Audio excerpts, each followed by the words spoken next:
Hello সবাইকে। এবছর পৌষ পার্বণে প্রথম দুধ পুলিটাই করেছিলাম। চলো তোমাদের সাথে শেয়ার করি কিভাবে করলাম। আমি দুখানা নারকেল নিয়ে এসেছিলাম। সে দুখানা নারকেলকে কুড়ে নিয়ে কড়াতে চিনি আর গুড় দুটো সমপরিমাণ দিয়ে, এলাচ এইগুলো দিয়ে একটুখানি নেড়ে চেড়ে তারপরে দুধটা গরম করে নিলাম। দুধটা গরম করে নেওয়ার পর চালের গুঁড়ি নিয়েছিলাম। আমি সেদ্ধ চালের গুঁড়ি নিয়েছিলাম। সেদ্ধ চালের গুঁড়িটাকে ফুটন্ত গরম জল করে নুন দিয়ে যেমনটা আটা মাখি ওরকম সুন্দরভাবে আটা মাখার মতো মেখে নিতে হবে।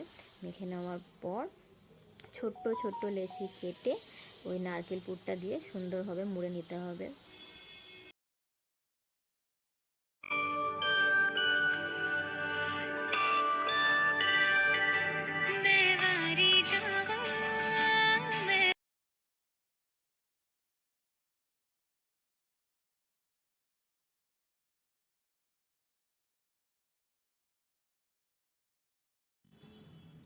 দুধটা তো ফুটিয়ে রেখেইছিলাম। এরপর চিনি গুড় দিয়ে সমান পরিমাণ দিয়ে মিষ্টিটা টেস্ট করে তারপরে পিঠেগুলো একে একে ছেড়ে দেবো।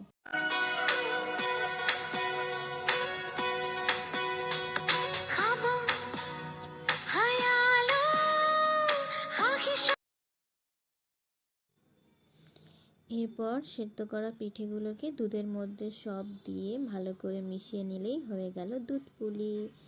টাটা। জানিও কেমন লাগলো আমার এই রেসিপিটা। ততক্ষণ সঙ্গে থেকো। আজকের মতন টাটা।